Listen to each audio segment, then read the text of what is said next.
얼마 전에 프랑스 파리에서 하계 올림픽이 열렸었죠. 그래서 무더위 가운데서도 또 성황리에 올림픽이 잘 마쳐졌습니다. 사실 우리나라 매우 기대 이상의 성적을 거두었습니다. 목표는 금메달 5개로 종합순위 15위 안에 드는 게 본래 우리나라의 올림픽 목표였습니다. 그런데 선수들이 굉장히 열심히 잘한 거예요. 굉장히 선전을 막 해서 생각지도 못했던 곳에서 막 금메달이 쏟아지는 겁니다. 그래서 금메달 13개, 은메달 8개, 9개인가? 은메달 9개, 동메달 10개로 합의 메달이 32개를 땄어요. 그래서 종합순위 8위에 우수한 성적을 거두고 마감을 했습니다. 북한은 몇 위나 했을까요? 북한은 금메달이 하나도 없습니다. 은메달 2개, 동메달 4개로 68위를 했더라고요. 그러니까는 같은 민족인데도 불구하고 서로 이렇게 좀 차이가 많이 난 것을 보게 됩니다. 아마 올림픽을 보신 분들은 아시겠지만 그 올림픽 기간 동안에 참 많은 에피소드들이 있었습니다. 그 가운데 파리 올림픽 3관왕 금메달을 다른 나라는 하나도 못 따는데 한 사람이 3개를 땄어요. 우리나라 선수가. 그래서 세계 최고로 활을 잘 쏘는 궁사, 거기에 등극한 한국 양궁 대표팀 마청인 김우진 선수, 덩치도 좋죠. 저 선수 김우진 선수가 금메달을 딴 이후에 기자회견장에서 취재진에게 이런 말들을 했습니다. 어떤 말을 했느냐? 올림픽 금메달 몇 개 땄다고 내가 운동하는 것은 바뀌지 않습니다. 대우야 메달을 여러 개 땄기 때문에 이전보다 대우는 더 좋아질 수 있습니다. 그러나 내가 계속 양궁을 한다라는 사실은 변하지 않습니다. 또한 내가 딴 메달에 나는 영향받지 않고 나의 원래의 모습을 계속 찾아 나가는 게 중요합니다. 어린 선수들에게 해주고 싶은 말이 이겁니다. 메달 땄다고 자만에 젖어 있지 말아라. 해가 뜨면은 그것도 곧 마른다. 메달 땄다고 뭐 하지 말아라? 자만에 젖어 있지 말아라. 해 뜨면 그것도 곧 마른다. 자기 경험에서, 자신의 지난 경험에서 우러나오는 후배들을 향한 진심 어린 그러한 조언이었습니다. 본인도 지난날 금메달 좀 땄다고 굉장히 우쭐대고 자만했다가 그 다음에는 형편없는 성적을 거두게 됩니다. 국가대표에 선출도 못 돼요. 그 다음에는 그런 정말 국가대표 선발전에도 여지없이 미끄러지는 뼈아픈 경험이 있었기 때문에 자기 자신을 비추어 생각해 보니까 금메달 몇 개 땄다고 자만에 도취되어 있지 말아라 라고 하는 것입니다. 그리고 마지막으로 이렇게 멋진 말을 남기고 기자회견을 마무리를 하더라고요. 어떤 말이냐? 오늘의 메달은 오늘까지만 즐기겠다. 오늘 딴 메달은 내가 오늘까지만 즐기겠다. 내일부터는 다 과거로 묻어두고 새로운 목표를 향해 다시 시작하겠다. 다시 뛰겠다라고 참 그 말이 제 가슴에 제일 이렇게 와 닿더라고요. 오늘 메달은 오늘만 즐기겠고 내일부터는 새로운 목표를 향해서 다시 뛰겠다. 다시 시작하겠다. 여러분, 인생을 다시 시작한다라고 하는 게 사실 쉽지는 않습니다. 새롭게 뭔가 도전하는 거, 새롭게 뭔가 시작하는 거, 여기에는 용기가 필요하겠죠.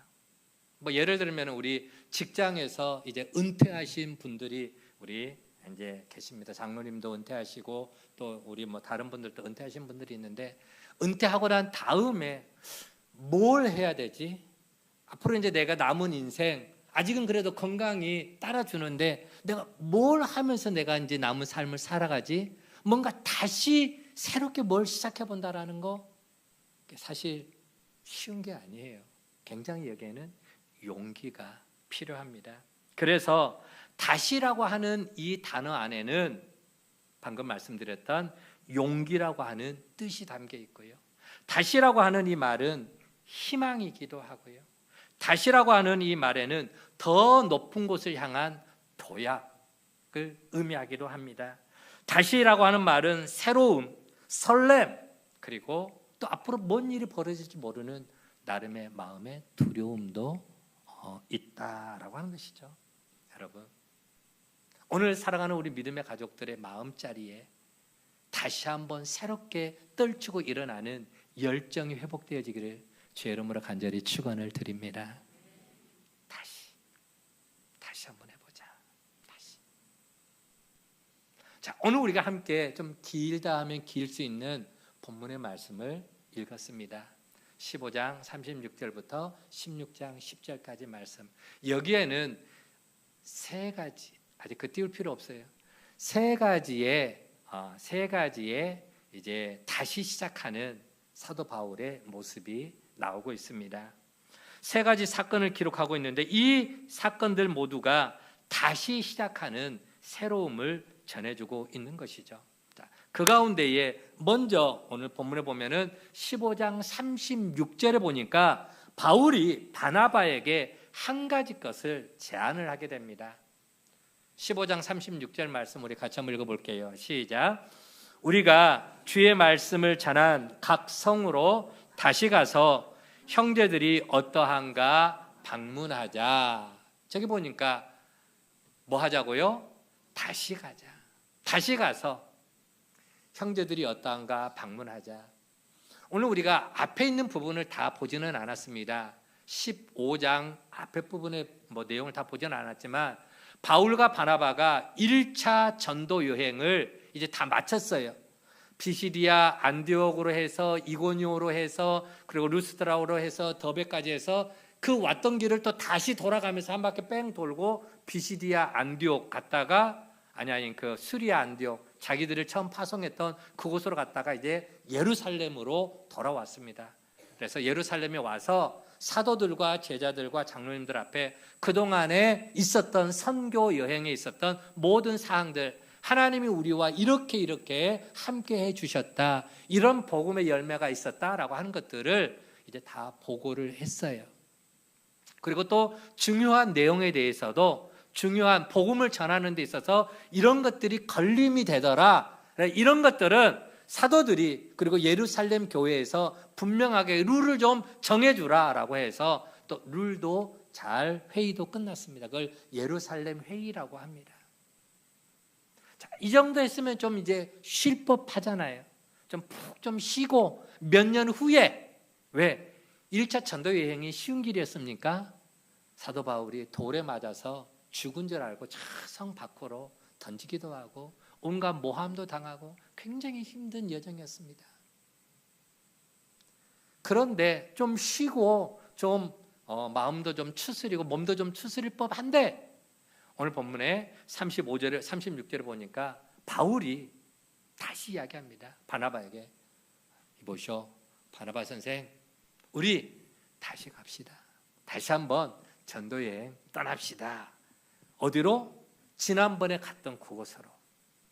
그래서 1차 선교 여행 때 복음을 전했던 곳을 다시 찾아가서 우리가 뿌려놓았던 그 복음이 잘 자라고 있는지, 열매가 잘 맺혀지고 있는가, 그리고 성도들이 신앙생활을 잘 하고 있는지 돌아보기 위한 목적으로 다시 떠나자라고 하는 거예요. 이런 바울의 제안에 바나바도 오케이, 알았어, 다시 한번 같이 가자라고 서로 의견을 모았습니다. 자, 그런데 여기까지는 좋았어요. 문제가 생겼습니다. 어떤 문제가 생기느냐? 2차 전도여행, 다시 이제 전도여행을 떠나게 되는데 그때에 바나바의 조카가 있습니다. 그게 바로 마가입니다. 마가 요한이라고도 하죠. 마가 그 조카를 데리고 갈 것인지 아니면은 이번에는 뺄 것인지 그 문제를 가지고 이제 서로 바울과 바나바가 의견 충돌이 일어나게 된 겁니다. 그런데 그 의견 대립이 단순히 의견 충돌로 끝나지 않고요. 15장 39절 말씀 보면은 서로 심히 다투어서 갈라져 버렸다. 그렇게 사이가 좋았던 바울과 바나바가 서로 심히 다투고 뭐 했다? 갈라섰다. 아주 심각한 상황 속에 이제 이르게 되는 것입니다. 여러분, 선교를 위해서 두 사람이 마음을 모았어요. 그리고 다시 떠나자라고 하는데도 두 사람이 마음이 하나가 됐습니다. 오케이, 알았어, 같이 가자. 그런데 왜 이런 일들이 벌어지게 되는 걸까요? 1차 선교 여행 중에 마가 요한이 도대체 뭐 땜시 그렇게 중간에 가버렸는지는 성경에 보니까 정확하게 이유를 말해주지 않습니다. 이유는 몰라요. 그런데 이유야 어떻든 간에 마가 요한을 데리고 간다 하더라도 아니면 데리고 가지 않는다 하더라도 사실 그게 그렇게 중요한 문제가 아니거든요.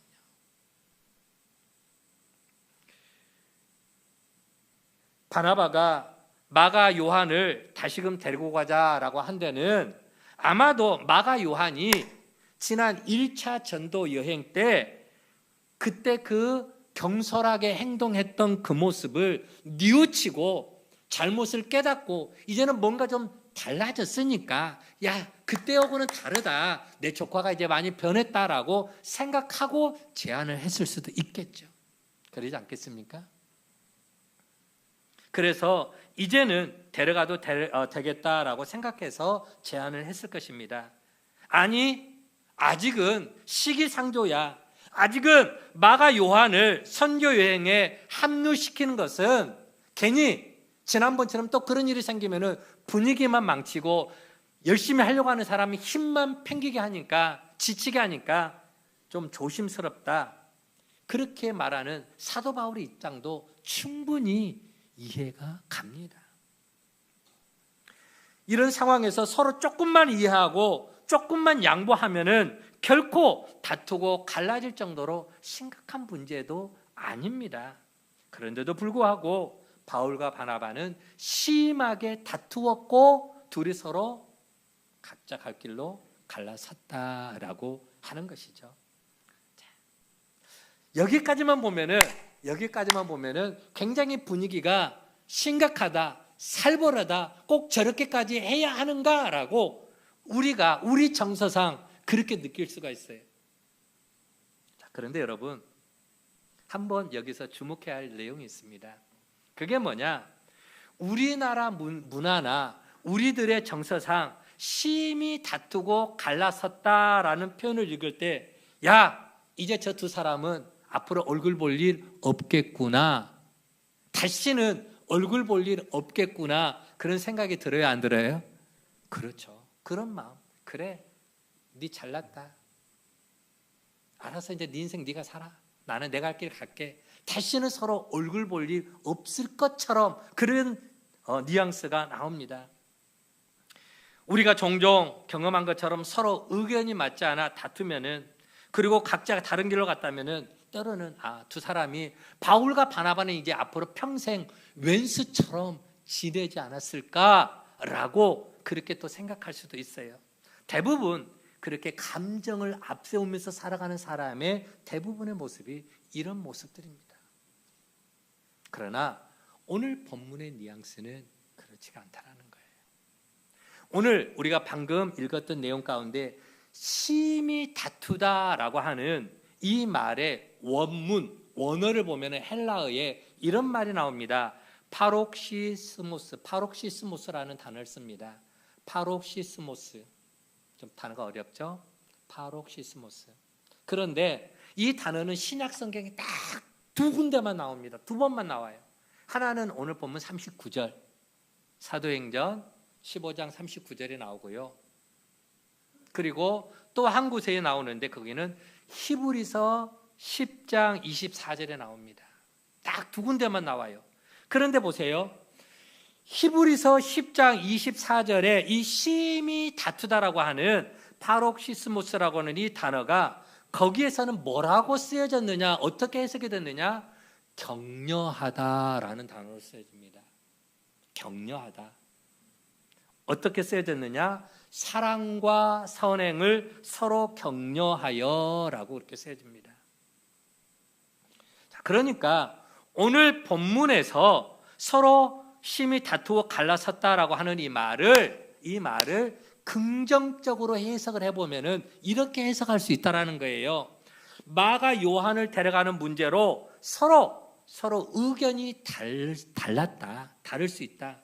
그러나 의견 충돌은 있었지만 갈라설 때에는, 바나바와 바울이 서로 갈라설 때에는 서로 격려하면서 각자의 길로 떠났다라고 그렇게 해석할 수가 있다라고 하는 것이죠. 의견 충돌은 있었어. 그런데 갈라설 때는 서로 격려를 해주면서 헤어졌다라고 하는 것이죠. 그렇게 해석할 수 있는 근거가 있습니다. 목사가 그냥 이렇게 이야기하는 게 아니고요, 추측해서 이야기하는 게 아니고요, 성경적인 근거가 있습니다. 어떤 근거가 있느냐? 심하게 다투고 감정이 상해서 헤어졌다면 바울이 성경을 쓸 때, 편지를 쓸 때 다시는 바나바나 마가에 대해서 다른 곳에 아무 곳에서도 언급을 안 했을 것입니다. 저라면 그랬을 것 같아요. 다시는 바나바의 이름도 꺼내지 않고 마가 요한의 이름도 꺼내지를 않았을 것입니다. 그런데 바울은 그가 쓴 편지 여러 곳에서 바나바의 이름을 언급하는데 부정적인 그러한 감정으로 말하지 않고 대부분이 긍정적인 그러한 내용으로 글을 썼다라고 하는 거예요. 어디에가 있느냐?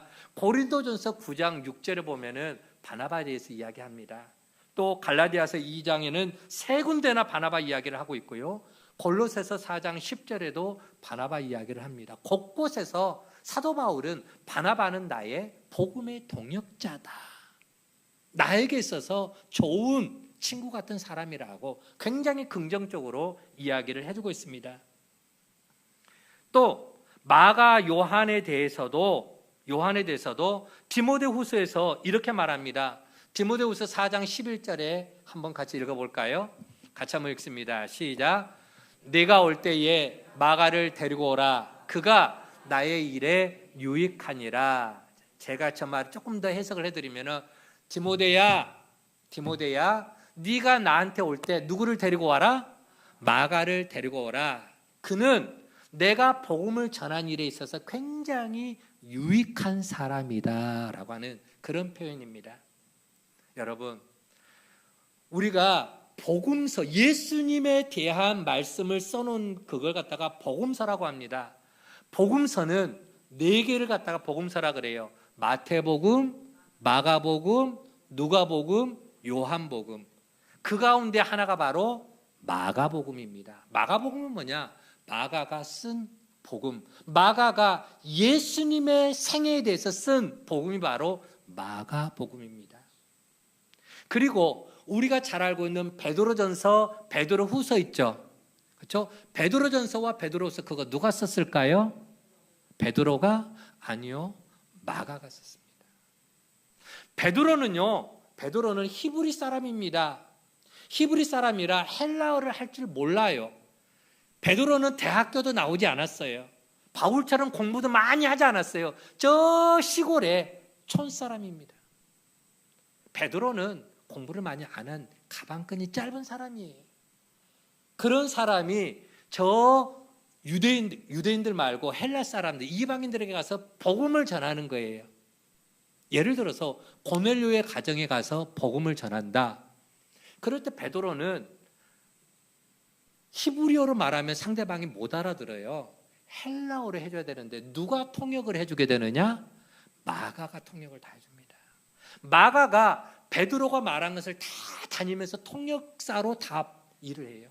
그만큼 마가는 복음을 전하는데 굉장히 유익한 사람입니다. 일을 많이 했던 거예요. 그래서 그 사실을 알고 있는 사도 바울은 마가는 내가 복음 전하는 일에 굉장히 유익한 사람이니 네가 다음에 나한테 올 때에 누구를 데려와라? 마가를 데려와라. 바나바에 대해서도 그렇거니와 그렇게 데려가기를 거부했던 요한에 대해서도 나에게 굉장히 유익한 사람이었다라고 말하죠. 한마디로 그가 바나바와 다투고 헤어질 때 그래서 감정이 상해서 서로 다시는 보지 않을 것처럼 그렇게 헤어진 게 아니라 비록 의견 충돌은 잠깐 있을지라도 헤어질 때는 서로 격려해주며 축복해주며 헤어졌더라. 이렇게요. 바나바, 바울, 우리가 서로 의견이 달라서 이제는 각자의 길로 가게 되지만 그럼에도 우리 서로 잘 해봅시다. 우리 한번 다시 힘내서 열심히 해봅시다. 건강관리 잘 하십시오. 하나님이 함께 하실 겁니다. 축복하고 격려하고 위해줄 수 있는 그런 마음, 그게 바로 오늘 본문에 있는 원뜻이었다라고 하는 거예요. 아멘. 여러분, 그렇습니다.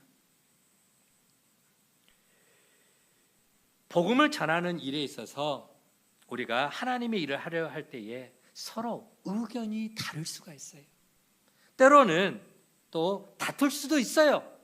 감정이 또 막 북받치다 보면은 내가 어떻게 그렇게 할 수 있어? 왜 내 의견을 무시해? 하면서 서로 다툴 수가 있어요. 의견 충돌이 일어날 수 있어요. 그리고 때로는 바나바와 또 바울처럼 갈라설 수도 있습니다. 전도하는데 한 가지 방법만 있는 게 아니에요. 전도 하면은 길거리에서 전도지 나눠주면서 예수 믿으세요, 예수 믿으세요 이런 것을 노방 전도라고 합니다. 집집마다 다니면서 계세요? 누구세요? 예, 세종안교에서 왔는데 어떻게 오셨어요? 예, 저희 울산 세종안교에 한번 나와 보시라고요 하면서 전도지 주면서 이렇게 집집마다 다니는 것을 축호 전도라고 합니다. 그리고 때로는 음료수를 사주고 때로는 밥도 사주고 때로는 좋은 관계를 맺어가면서 그러면서 교회를 데리고 나오는 걸 관계전도라고도 합니다. 아파트에 집중해서 아파트를 전도하는 걸 아파트 전도라고 합니다. 여러분, 전도하는 방법은 다양해요.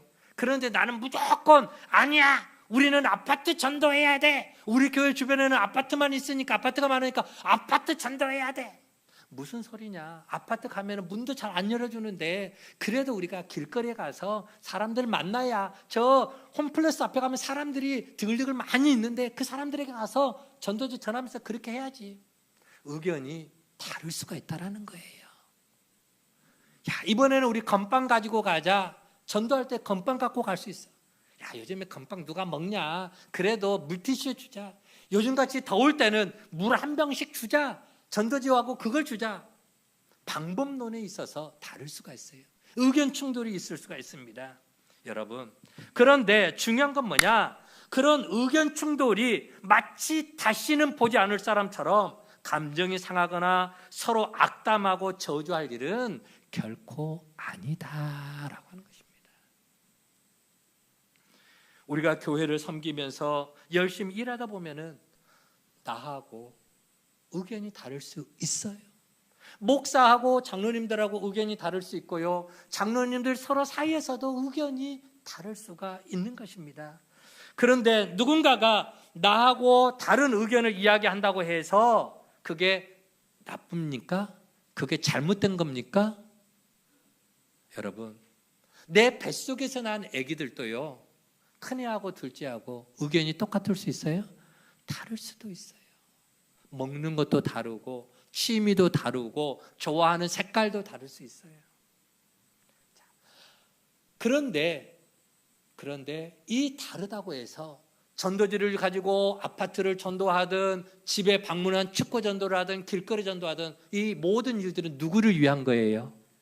하나님을 위한, 하나님의 뜻을 찾기 위한. 하나님께서 우리를 어떻게 인도하시고 어떤 결정을 내리게 하실지 몰라요.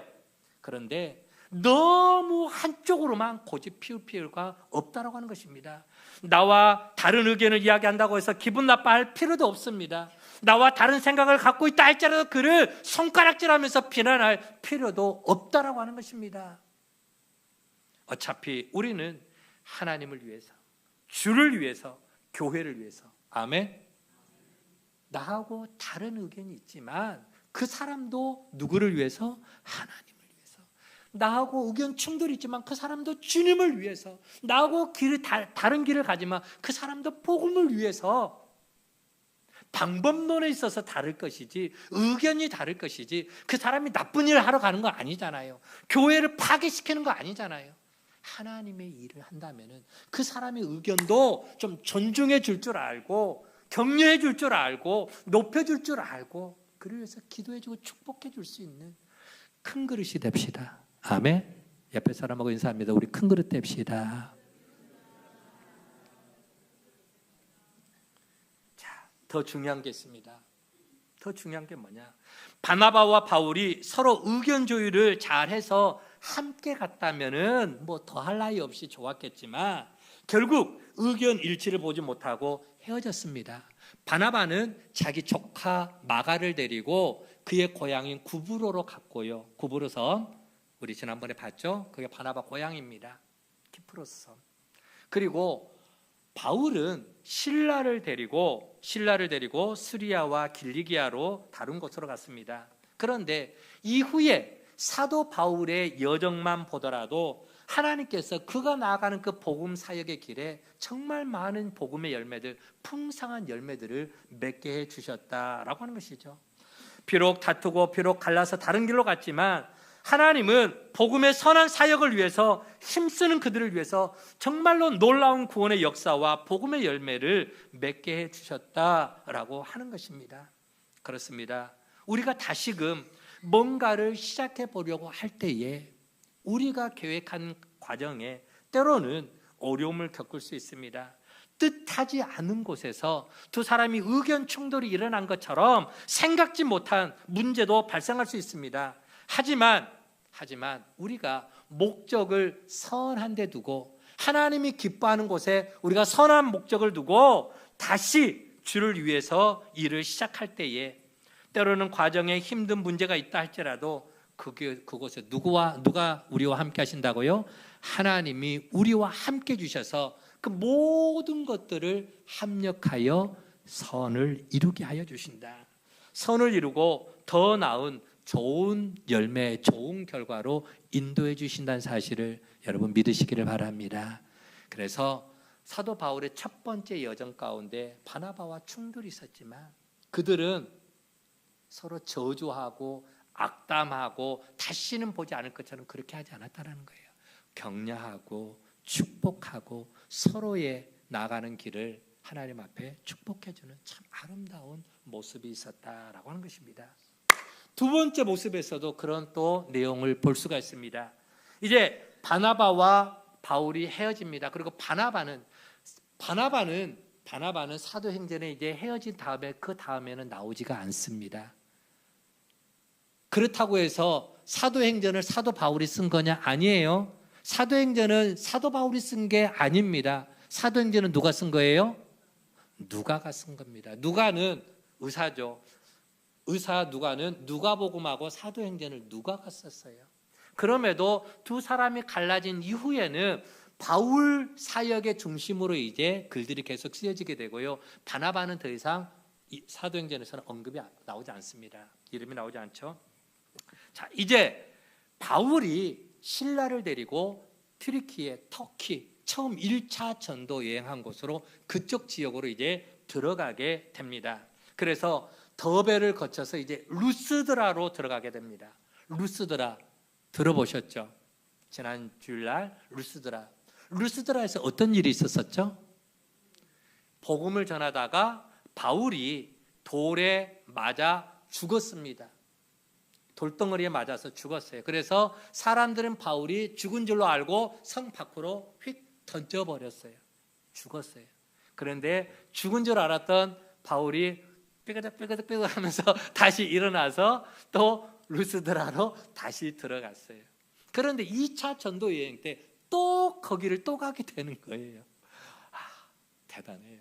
저 같으면 안 갈 것 같은데 바울은 들어갑니다. 무엇 때문에 들어갔을까요? 여러분, 루스드라에서 사도 바울의 최고의 성과가 하나가 있습니다. 그게 뭐냐? 바로 디모데를 만난 겁니다. 디모데. 여러분 디모데 들어보셨죠? 디모데를 제자로 그리고 사역자로 세운 거죠. 아마도 1차 전도 여행 때에 바울이 루스드라에서 돌에만 맞아 죽을 뻔했지만은 그럼에도 열매가 있었던 건 뭐냐? 디모데에게 복음을 전했다라고 하는 것이죠. 디모데를 제자를 삼게 된 것입니다. 2차 선교 여행 중에 만난 디모데는 이미 선교 사역의 귀한 일꾼이 될 만한 제목으로 그가 굉장히 성장하고 성숙해 있었더라라고 하는 것입니다. 신앙이 자라 있었다라는 것이죠. 그래서 그를 사도 바울은 본인의 복음 사역의 동역자로 그를 부르게 됩니다. 데리고 다니는 거죠. 자, 그런데 오늘 본문에 보면은 좀 이해되지 않는 내용이 한 가지가 또 나옵니다.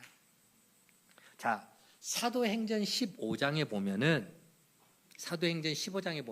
어떤 내용이 있느냐? 앞에 부분에 우리가 살펴보지 않았지만 앞에 부분에 어떤 내용이 있느냐면은 이방인들에게, 유대인들 말고 저 이방인들에게 복음을 전할 때 제일 걸림돌이 되는 게 한 가지가 있었습니다. 제일 힘들었던, 유대인들이 자꾸만 복음을 전하는데 힘들게 했던 부분이 뭐냐면은 이방인들에게도 할례를 행하게끔 해라라고 하는 거예요. 모세의 율법에 따라서 이방인들에게도 할례를 행하게끔 하라. 그런데 바울은 저 이방인들은 굳이 안 해도 된다. 그렇게 하게 되면 할례가 뭔지는 아시죠?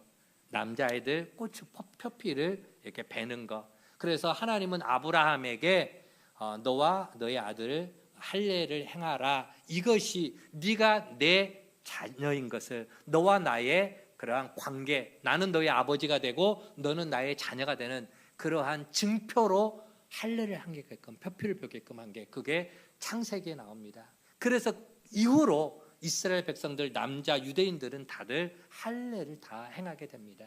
그런데 그런 할례를 굳이 이방인들에게까지 강요하면은 이방인들은 나 그거 하기 싫어서 나는 그러면은 나 예수 안 믿을 거야.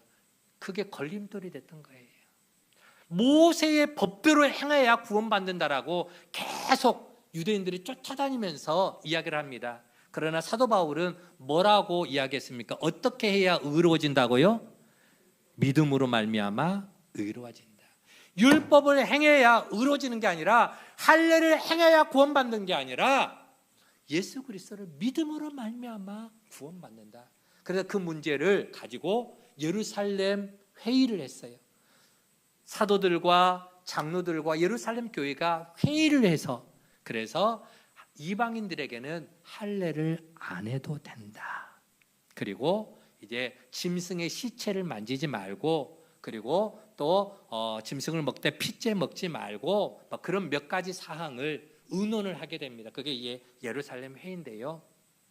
자, 그래서 유대인들에게 할례를 행해서는 안 된다. 아니 죄송합니다. 이방인들에게 할례를 행하는 거, 그게 복음의 걸림돌이 되니까 하지 말자라고 누구보다도 그것을 외쳤던 사람이 바울이었어요.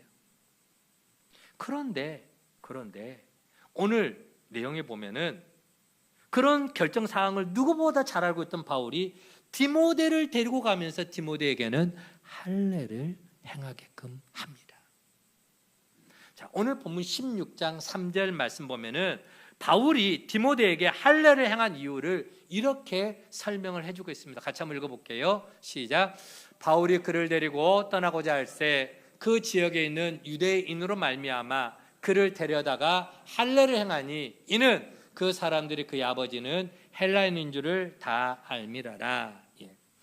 유대인들은 일반적으로 태어난 지 8일 만에, 응애하고 태어난 지 8일 만에 아이들의 표피를 베서 할례를 받습니다. 자, 디모데후서 1장 내용을 보면은 디모데의 외할머니는 로이스, 엄마는 유니게로, 외할머니하고 엄마는 유대인입니다. 신실한 크리스찬이에요. 하나님을 믿는 사람입니다. 유대인입니다. 그런데 디모데가 할례를 받지 않은 이유는 뭐냐? 그의 아버지가 헬라 사람입니다. 그래서 헬라인인 아버지가 자기 아들에게 할례를 행하는 것을 극도로 반대를 했기 때문에 굳이 우리는 이방인인데 굳이 유대인의 법을 따라갈 필요가 없다라고 반대를 했었겠죠. 그럼 왜 사도 바울은 굳이 디모데에게 할례를 행하게끔 했는가? 그거는 바로 복음의 전략 때문입니다. 복음 전략. 할례를 행하는 것이 구원을 받는 조건은 아닙니다. 그런데 이후에 디모데가 바울처럼 복음을 전하는 복음 사도로 활동을 하게 될 텐데, 제자로 활동하게 될 텐데, 디모데가 할례를 받지 않는 사람이라는 것이 걸림돌이 돼서는 안 되기 때문입니다. 사도 바울은 그동안 복음을 전할 때에 가장 먼저 유대인의 회당에 들어가서 복음을 전했습니다. 율법을 잘 알고 있는 유대인들에게 복음을 전하기 위해서는 회당이 최고로 복음 전하는데 좋은 장소였어요. 그런데 유대인들의 그 회당은 할례를 받지 않는 사람들은 들어갈 수 있다 없다? 들어갈 수가 없다. 들어가더라도 내침받고 차별을 당했습니다. 만약에 디모데가 할례 받지 않는 사람이 알려지게 되면은 디모데는 유대인의 회당에 들어갈 수도 없고 유대인들에게 복음도 전할 수도 없게 되는 겁니다. 두고두고 복음 전하는 데 있어서 할례를 안 한 것 때문에 이게 방해거리가 되더라라고 하는 것이죠. 장애거리가 되는 것입니다. 그래서 디모데에게 바울은 할례를 행하도록 했던 것이죠. 그 결과 디모데가 할례를 행하게 한 그 결과는 어떻게 되느냐? 16장 5절 말씀 보면은 어떤 말씀이 있습니까? 같이 한번 읽어봅니다. 시작. 이에 여러 교회가 믿음이 더 굳건해지고 수가 날마다 늘어가니라. 디모데에게 할례를 행한 것이 복음 전도에 있어서 굉장히 큰 효과가 있었다, 열매가 있었다라고 하는 것을 알 수가 있습니다. 여러분, 그동안 할례 문제로 극도로 민감하게 반응했던 사도 바울이 디모데에게 할례를 행하도록 한 것을 누군가가 문제 삼으려고 한다면은 문제거리가 될 수 있습니다. 왜요? 너는 왜 예루살렘 그 회의에서 이방인들에게 할례를 행하는 것에 대해서 누구보다도 입에 침을 튀겨가면서까지 반대했는데, 그런데 왜 그런 결정한 것하고 다르게 행동하느냐? 왜 그런 식으로 이중적으로 행동하느냐고 손가락질을 당할 수가 있죠. 하지만 복음 전도라고 하는 큰 그림으로 바라볼 때 할례가 때로는 매우 유익한 도구가 되었더라라고 하는 것, 그걸 바울은 잘 알았습니다. 그래서 할례를 행하게 한 것이죠. 한마디로 사도 바울의 선교 전략입니다. 고린도전서 9장에 보면은 사도 바울은 복음을 전할 때 유대인에게는 유대인처럼, 또 율법의 얽맨 자가 아니지만, 자기는 율법의 얽맨 자가 아니지만 율법 아래에 있는 자들에게는 내가 복음을 전하기 위해서 율법의 메인 자처럼, 그리고 약한 자들에게는 약한 자의 모습으로, 한마디로 복음을 전할 때에 눈높이로 복음을 전했다라고 하는 거예요. 눈높이 수준으로 복음을 전했다라고 하는 것이죠. 이유는 하나입니다. 더 많은 사람을 얻기 위해서, 더 많은 사람을 구원하기 위해서 그렇습니다. 여러분, 이런 사도 바울의 태도에 대해서 이중적이라고 생각하십니까? 줏대도 없이 상황에 따라 이리저리 변하는 카멜레온 같은 그런 이중적인 사람이라고 생각하십니까? 하지만 사도 바울은 자신이 어떤 비난을 받는다 할지라도, 어떤 손가락질을 받는다 할지라도 자기는 그런 고난과 그런 시련을 능히 견뎌내고, 그리고 만약 누군가가 자신을 저주해서 내가 그리스도에게서 끊어진다 할지라도, 내가 저주받는다 할지라도 나는 나의 동족 유대인들이 복음을 받아들이는 데 있어서 나는 내 생명을 조금도 아끼지 아니하겠다. 한 영혼을, 같은 동족을 구원하는 그 일에 있어서 나는 내 생명을 다 올인하겠다. 그게 바로 바울의 그러한 복음에 대한 열정이었습니다. 그만큼 복음 전도의 진심이었다라고 하는 것이죠. 그래서 바울은 루스드라로 다시 가서 디모데를 세우고 가서 복음을 전했던 것입니다. 이제 마지막 세 번째 이야기입니다. 오늘 본문 9절을 보면은 사도 바울이 드로아에서 한 가지 환상을 보는 내용이 이제 오늘 본문에 보면 나오고 있죠. 바울은요, 아시아에서 복음을 전하기를 원했습니다. 자, 우리나라 한반도 지도가 있습니다. 한반도 지도가, 우리나라 지도가 있어요. 우리나라 옆에는 뭐가 있어요? 일본이 있죠. 일본 옆에는 뭐가 있어요? 바다예요. 끝없는 바다에, 동해 바다예요. 바다. 자, 왼쪽으로 가면은 뭐가 있어요? 중국이 있죠. 그 중국 옆에 저 옆으로 계속 끝으로 가다 보면은 아시아 끝머리가 소아시아예요. 터키 지역. 그래서 저 왼쪽, 그래서 터키도 아시아에 속합니다. 소아시아에. 그래서 터키 지역에 보면은 우리 요한계시록에 보면은 아시아의 7교회가 나옵니다. 다 아시아예요. 바울은 이 아시아를 중심으로 해서 복음을 전하기를 원했습니다. 그런데 하나님이 막아요. 바울이 그곳에 가서 복음을 전하려고 하면은 자꾸만 하나님께서 그 복음을 전하지 못하도록 막더라라고 하는 것입니다.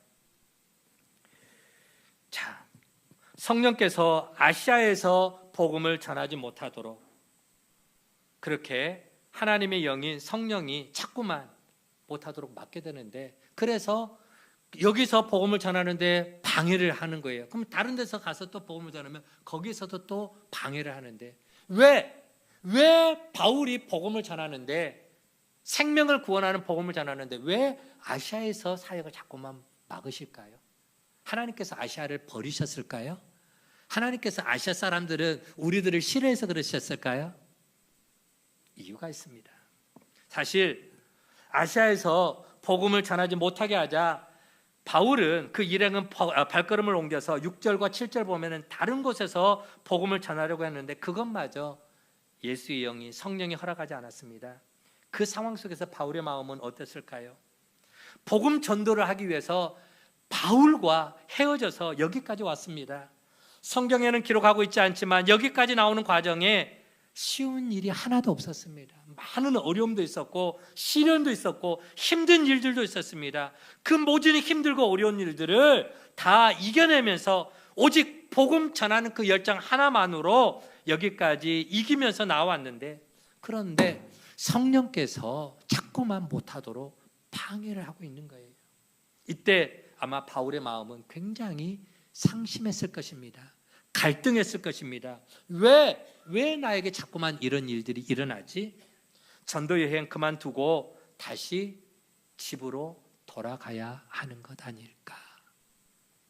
고민하고 갈등하고 도대체 하나님의 뜻이 어디 있지?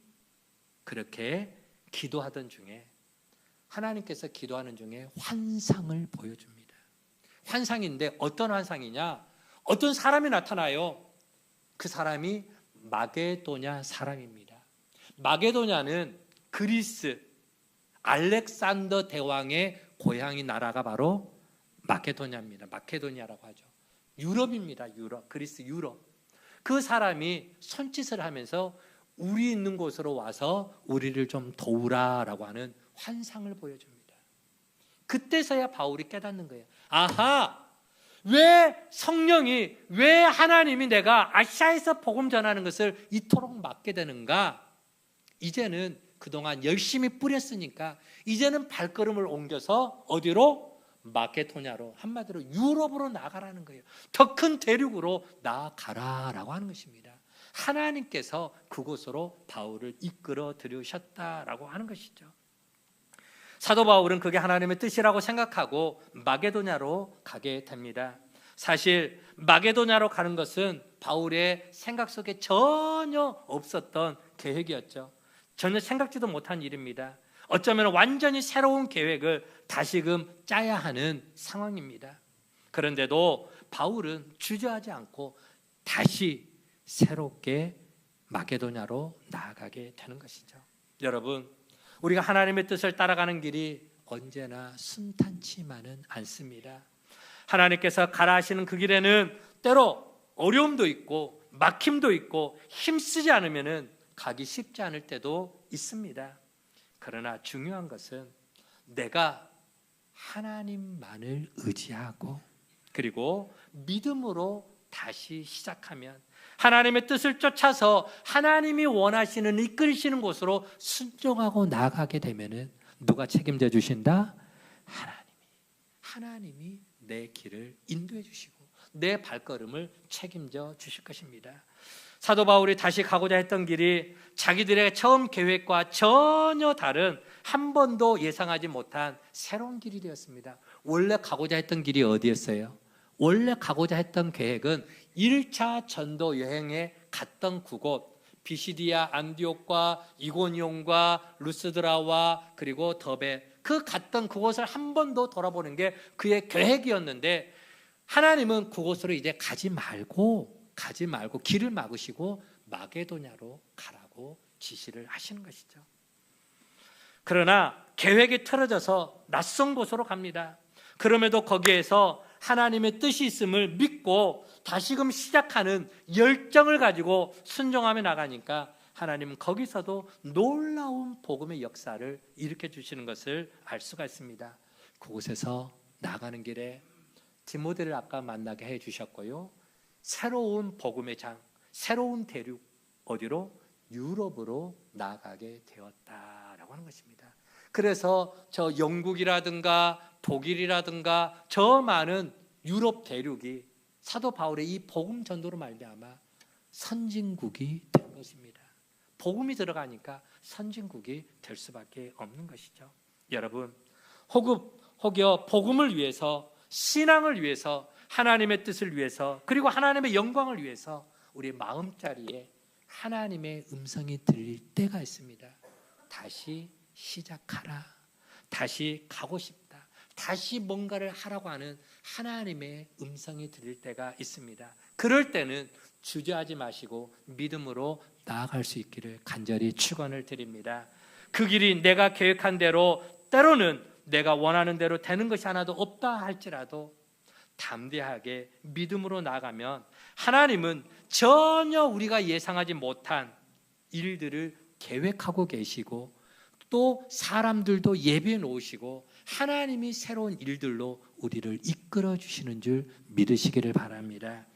우리의 마음에 주님을 위한, 우리의 마음에 주님을 향한, 우리의 마음에 주를 향한 거룩한 열정이 우리 안에 있다면 믿음으로 담대하게 다시금 도전해 나갈 수 있는 우리 가족들 되어지기를 주의 이름으로 간절히 축원을 드립니다. 하나님 감사합니다. 오늘 우리는 바울 사도의 그러한 다시 시작해 나가는 열정 어린 모습을 보게 됩니다. 다시 예전에 복음 전했던 곳으로 향하여 나아갈 때에 많은 어려움이 있었습니다. 바나바와 의견 충돌이 있어서 때로는 참 안타깝게 서로 다투고 헤어져야 하는 상황에 그렇게 치닫게 되고요. 또 때로는 또 정말 생각지 못한 그런 곳으로 하나님이 이끌고 나가시는 그런 모습도 있습니다.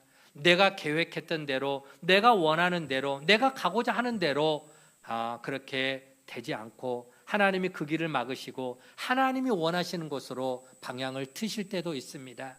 그러나 내가 주를 위해서, 하나님의 영광을 위해서, 하나님의 뜻을 위해서 다시 한번 일어나서 선한 사역을 위해서 믿음으로 나아가기를 원할 때 하나님이 내 가는 걸음을 인도하시고 내 걸음을 지켜주시고 나와 동행하시고 또 그 나가는 모든 곳에 합력하여 아름다운 선한 열매를 맺혀나가도록 축복해 주신다는 사실을 우리가 믿게 하여 주시옵소서. 오늘도 우리의 마음자리에 주를 향한 다시 한번 새롭게 시작해 보려고 하는 열정이 일어나게 하여 주시옵시고 그 발걸음 가운데 맺게 하시는 은혜가 있게 하여 주시옵소서. 감사를 드리옵고 예수님의 이름으로 기도하옵나이다.